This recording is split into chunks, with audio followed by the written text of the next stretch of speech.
Okay, mga bayan karerista at masugid na taga-subaybay. Nandito po muli tayo upang magbigay ng aking giya para sa araw naman to, Linggo, July 20, 2025. At ito po ay magsisimula po ng alas 2 ng hapon. Binubuo po ng siyam na pangarera at tampok po ngayon ang uunang kauna-unahang pagdaraos ng 2025 Prince Cup at 2025 King's Gold Cup na para po sa mga imported horses. Huwag po natin kalilimutan na panoorin ang event na to na magiging kapanabik po. Bueno, tuloy-tuloy na rin po tayo sa ating pagbibigay ng giya paggamat masama po ang panahon. Sana po ay matuloy po ang naka-schedule na pangarera ngayong araw na to. Halina po! Karera number 1, start po ng first winner take all, races 1 to 7. Ito po ang isang 3-year-old and above maiden race for placers at may distansyang 1,400 meters. Post time is 2 o'clock p.m. May 10 entries at isang couple yung numero 4. Base po sa kanyang tinakbo, sa kanyang barrier run nitong last July 12, mukhang may hinaharap po to at maganda po ang kanyang ipinakita. Nakapigil pa po, punong-puno pa po yung kalahok number 8 Nefe Rure na papatnubayan po siya ni K.E. Malapira. At ito po yung nagtiyempo na 1 minute and 28.8 sa distansyang 1,400 meters. Sabi ko nga, punong-puno pa po. Mari pong gumawa pa po ito ng mas mabilis pa rito. Kaya sa akin palagay, pwede po natin ng single into rito sa karera numero 1, yung numero 8, Neferure. Karera numero 2, may distansyang 1,400 meters, ang class 4, group 22 to 27. Start po ng first peak 5 races 2 to 6. At meron po tayo ritong 9 entries, 2 coupled entries, yung numero 1 at numero 2. Bilang pampromera po natin dito nung numero 8 Frugality na isang imported horse na nasegunda lang po nung huling takbo niya nung last July 6 kay Wolf 359 kung saan natalo lamang po siya ng kalahating katawan. Dulan po si G.L. Shego Jr. na siya bumuling papadong sa kanya. At sa distansyang 1,400 meters, meron po siyang 1 minute and 26. Bilang panigundo po natin dito yung numero 3, Wolf 359 na mukhang nagbabalik po ang buti. Nung last July 6, nanalo po ito kung saan tinalo niyo po yung imported horse na Frugality ng kalahating katawan. Dulan po si PR Dilema. Pwede pong i-pacing at iparimate at nag-champ po siyang 1 minute and 26 sa 1,400 meters. At bilang panresera po natin dito yung coupled entries na imported horse, yung high intensity, Feel the Burn ng kapwa Derimate, high intensity. Nanalo po ito noong last July 5 kung saan tinalo niya po si Carmela Slab at yung imported horse na para sa masa, lulan si MP Cañete. Isa pong Derimate, may tempo po siyang 1 minute and 26.6 sa 1,400 meters. At yung kakwadro niyang 2A Feel the Burn na Derimate rin po. May panalo rin po ito nung last July 5 kung saan tinalo niya po si Mang Nano at Sky Story. Ulan po si PR Dilema. Pero sa ngayon po, kinambyo na po siya kay AP Asuncion. 1 minute and 26.6 din po ang kanyang naitalang tempo sa 1,400 meters. Kaya para rito sa karera numero 2, pampremera, numero 8, Frugality. Panigundo yung numero 3, Wolf 359. At panersera yung coupled entries na imported horse, high intensity, Feel the Burn. Karera numero 3, start po muli ng second winner take all, races 3 to 9. Distance 1,400 meters, isang class 4, split group 16 to 21 group. Binubuo po ng 10 kalahok at bilang pampremera po natin dito yung numero 9 main event na from PR Dilema, kinambi po siya kay JT Sarate. May angkin tuling naman po ito at sa pakiwari ko, siya na rin po magdadala ng marcha sa unahan at wala pong mukhang gaano makakasabay sa kanya. Kaya ma-rate lang po ni Sarate, makakaraos po ito. Ito po dumating lang po ng tersera pwesto nung last July 13 kay Border Force na isang imported horse. At meron naman po siyang naitalang panalo nung last July 4 kung saan tinalo niya po si Bad Boy MJ at Arrogante at nagtiyempo po siyang 1 minute and 12 sa distansyang 1,200 meters. At ang ating panigundo naman po dito ay yung kalahok number 4 Big Battle. Napapatnubayan naman po sa ngayon ni PR Dalema from EA Abrea. Last July 12, pang-anim lang po dumating to sa kabayong nanalong imported horse para sa masa at mukha pong hindi po masyadong iginalaw to. Ito po pwede pong i-pacing at iparimate. Pero nung last April 12, ito po nakapagtala ng panalo kung saan tinalo niya po si Bohemian at Phil de Bern. Meron po siyang oras na 1 minute and 26.4 sa 1,400 meters. Kaya sa tingin ko, hindi na rin po magkakalayo ang gagawin dito ng tiyempo kung alin man sa kanilang main event at big battle ang mananalo. Pero sa muli, sa karera numero 3, pamprimeray, numero 9 main event at panigunday numero 4 big battle. Karera numero 4, start po ng pick 6, races 4 to 9. Ito po ang 2025 Prince Cup para sa mga imported horse. At may distansyang 1,400 meters. Meron pong pentapektang nakapaloob dito. Meron po tayong 9 entries dito. Ang ating pong pamprimera rito yung numero 9 Morally.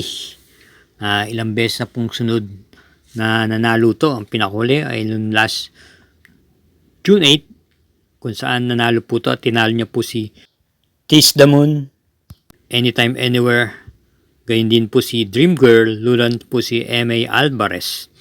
At kung ating babalikan yung buwan ng Marso, ito po ay merong naitalang panalong 3 dikit sa mga regular race, stakes race at gayun din sa kanyang novato race. Ito po ay may tiyempong 1 minute and 24 na hawak sa distansyang 1,400 meters.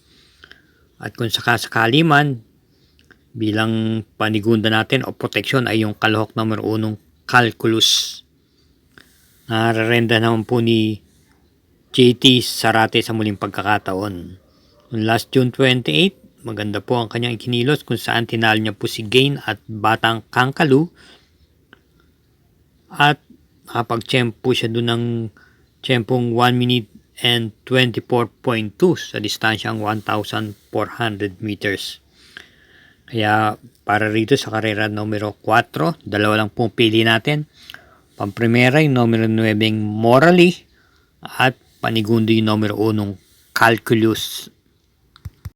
Karera numero 5, start po ng second pick 5, races 5 to 9. Ito po naman ang 2025 King's Gold Cup na para po sa mas may edad at mas veterano ng mananakbong mga imported horses.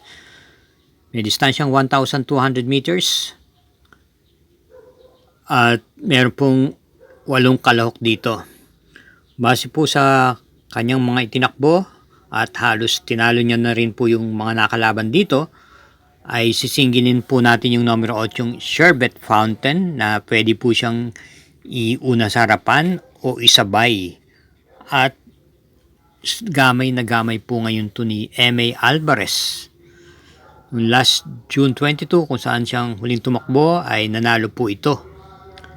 At nakapag-tiyempo siyang 1 minute and 37.4 sa 1,600 meters.